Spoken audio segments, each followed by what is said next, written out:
Hey guys, welcome to NCERTH. और ये जो हमारा वीडियो होने वाला है वो होने वाला है class 9 Hindi Ganga text book के चैप्टर नंबर 7 मैं और मेरा देश के एमसीक्यू क्वेश्चंस और आंसर्स के बारे में। इन एमसीक्यू क्वेश्चंस और आंसर्स के थ्रू हम पूरे चैप्टर को कवर करेंगे और हर एक इम्पॉर्टेंट पॉइंट को कवर करेंगे। तो बिना किसी देर किए चलते हैं फर्स्ट क्वेश्चन पर। लेखक को अपनी प्रारंभिक स्थिति पूर्ण क्यों लगती थी?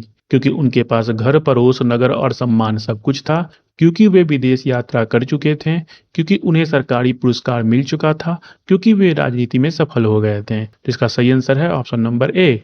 शुरुआत में लेखक को लगता था कि उनकी जिंदगी में किसी चीज की कमी नहीं है। अपना घर, अपनापन देने वाला पड़ोस, सम्मान करने वाला समाज और आरामदायक जीवन, ये सब उन्हें यह विश्वास दिलाते थे कि इंसान की खुशी बस यहीं तक सीमित है। लेकिन आगे चलकर उन्हें यह एहसास हुआ कि अगर देश का सम्मान सुरक्षित नहीं है तो व्यक्ति की यह पूरी खुशी भी अधूरी है। सेकंड क्वेश्चन है, लेखक के जीवन में मानसिक भूकंप किस घटना के कारण आया? जापान की यात्रा के कारण, स्वतंत्रता संग्राम में भाग लेने के कारण, लाला लाजपत राय के विदेश से लौटकर दिए गए कथन के कारण, या फिर कमाल पाशा की कहानी सुनने के कारण? इसका सही आंसर है ऑप्शन नंबर सी। लेखक की सोच पूरी तरह तब बदल गई जब उन्होंने लाला लाजपत राय का अनुभव पढ़ा। विदेशों में घूमने के बावजूद उन्हें हर जगह भारत की गुलामी का दर्द महसूस हुआ। इस घटना ने लेखक को समझाया कि चाहे व्यक्ति कितना भी सफल क्यों न हो, अगर उसका देश सम्मानित नहीं है तो उसका व्यक्तिगत गौरव भी अधूरा रह जाता है। थर्ड क्वेश्चन है, युद्ध के उदाहरण द्वारा लेखक मुख्यतः क्या सिद्ध करना चाहते हैं? केवल सैनिक ही युद्ध जीतते हैं? प्रत्येक नागरिक किसी न किसी रूप में राष्ट्र की शक्ति को बढ़ाता है? युद्ध केवल हथियारों से जीते जाते हैं? या फिर किसान का युद्ध से कोई संबंध नहीं होता? इसका सही आंसर है ऑप्शन नंबर बी। युद्ध के उदाहरण के माध्यम से लेखक समझाते हैं कि देश की सेवा केवल सीमा पर खड़े सैनिक ही नहीं करते। खेतों में मेहनत करने वाले किसान, जरूरी सामान पहुंचाने वाले लोग और सैनिकों का हौसला बढ़ाने वाले नागरिक भी उतनी ही महत्वपूर्ण हैं। राष्ट्र की ताकत लाखों लोगों के छोटे छोटे योगदान से मिलकर ही बनती है। अब आते हैं फोर्थ क्वेश्चन पर। जापानी युवक ने स्वामी रामतीर्थ के फलों के बदले क्या मांगा? भारत आने का निमंत्रण, फलों का मूल्य, अपने लिए उपहार, या फिर भारत जाकर जापान की बुराई न करने का वचन? तो इसका सही आंसर है ऑप्शन नंबर डी। जापानी युवक ने पैसों से ज्यादा अपने देश की प्रतिष्ठा को महत्व दिया। उसने केवल इतनी इच्छा जताई कि भारत लौटकर कोई यह न कहे कि जापान में अच्छे फल नहीं मिलते। यह छोटी सी घटना बताती है कि सच्चा नागरिक हर परिस्थिति में अपने देश की सकारात्मक छवि बनाए रखने की कोशिश करता है। देशभक्ति केवल बड़े भाषणों से नहीं बल्कि ऐसे छोटे छोटे व्यवहारों से दिखाई देती है। अब हमारा फिफ्थ क्वेश्चन है, विदेशी विद्यार्थी को जापान की लाइब्रेरी से क्यों निष्कासित किया गया? उसने पुस्तक से दुर्लभ चित्र चुरा लिए थे, उसने पुस्तक समय पर वापस नहीं की, उसने पुस्तकालय के नियम नहीं पढ़े, या फिर उसने खराब अवस्था में पुस्तक को लौटाया? जिसका सही आंसर है ऑप्शन नंबर ए। एक विदेशी छात्र ने लाइब्रेरी की किताब से दुर्लभ चित्र निकाल लिए। यह गलती सिर्फ उसकी व्यक्तिगत नहीं मानी गई बल्कि उसके पूरे देश की छवि पर दाग बन गई। इसलिए उस देश के लोगों को पुस्तकालय में प्रवेश तक रोक दिया गया। लेखक इस उदाहरण से समझाते हैं कि हमारे छोटे छोटे कर्म भी कभी कभी पूरे राष्ट्र की पहचान बन जाते हैं। इसलिए हर नागरिक को हमेशा जिम्मेदारी के साथ व्यवहार करना चाहिए। अब है सिक्स क्वेश्चन, जापान की दोनों घटनाओं से लेखक कौन सा संदेश देना चाहते हैं? विदेश यात्रा आवश्यक है, केवल सरकार देश की प्रतिष्ठा बढ़ाती है, राष्ट्र की प्रतिष्ठा केवल सेना पर निर्भर करती है, या फिर प्रत्येक नागरिक अपने आचरण से देश का सम्मान बढ़ा या घटा सकता है? तो सही आंसर है इसका ऑप्शन नंबर डी। दोनों घटनाएं एक दूसरे के बिल्कुल विपरीत हैं। एक युवक अपने व्यवहार से अपने देश का सम्मान बढ़ाता है, जबकि दूसरा युवक अपने गलत काम से पूरे देश की प्रतिष्ठा को नुकसान पहुंचाता है। लेखक का संदेश बिल्कुल स्पष्ट है, हर नागरिक अपने देश का प्रतिनिधि होता है, इसलिए हमारा आचरण केवल हमारा नहीं बल्कि हमारे राष्ट्र का परिचय भी बन जाता है। अब है सेवंथ क्वेश्चन, कमाल पाशा ने बूढ़े किसान के शहद को सर्वोत्तम उपहार क्यों माना? क्योंकि वह अत्यंत दुर्लभ था, उसमें औषधीय गुण थे, उसमें किसान की सच्ची भावना और प्रेम थी, या फिर वह विदेशी शहद था? सही आंसर है इसका ऑप्शन नंबर सी। कमाल पाशा के लिए उस शहद की कीमत नहीं बल्कि उसके पीछे छिपा किसान का प्रेम सबसे बड़ी बात थी। बूढ़ा किसान कई किलोमीटर पैदल चलकर अपने हाथों से लाया हुआ छोटा सा उपहार लेकर पहुंचा था। यही सच्ची भावना उस साधारण शहद को अनमोल बनाती है। लेखक हमें सिखाते हैं किसी भी उपहार की असली कीमत उसकी भावना में होती है, उसकी आर्थिक कीमत में नहीं।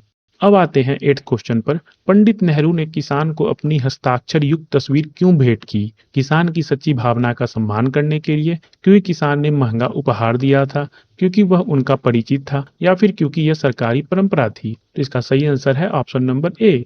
जब किसान ने अपने हाथों से बनाई हुई चारपाई लेकर नेहरू जी के पास पहुंचा, तब उसकी भेंट की कीमत नहीं बल्कि उसके मन का सम्मान देखा गया। नेहरू जी ने उस स्नेह और विश्वास की कद्र करते हुए अपनी हस्ताक्षर वाली तस्वीर उपहार में दी। अब आते हैं 9th क्वेश्चन पर। लेखक के अनुसार शक्ति बोध का अर्थ क्या है? सैन्य शक्ति बढ़ाना, आर्थिक विकास करना, हथियारों का निर्माण करना या फिर अपने देश की शक्ति और सामर्थ्य पर विश्वास बनाए रखना? तो इसका सही आंसर है ऑप्शन नंबर डी। शक्ति बोध का मतलब केवल सेना या हथियारों की ताकत नहीं, इसका असली अर्थ है अपने देश की क्षमता पर विश्वास रखना। अगर हम हर समय अपने ही देश की कमियां गिनाते रहेंगे तो लोगों का आत्मविश्वास कमजोर होगा, लेकिन जब नागरिक अपने राष्ट्र की अच्छाइयों पर भरोसा करते हैं और उसे आगे बढ़ाने का प्रयास करते हैं, तभी देश सच में मजबूत बनता है। अब आते हैं 10th क्वेश्चन पर। सौंदर्य बोध को बनाए रखने के लिए कौन सा व्यवहार उचित है? सार्वजनिक स्थानों पर कूड़ा फैलाना, स्वच्छता बनाए रखना और सभ्य आचरण करना, केवल अपने घर को साफ करना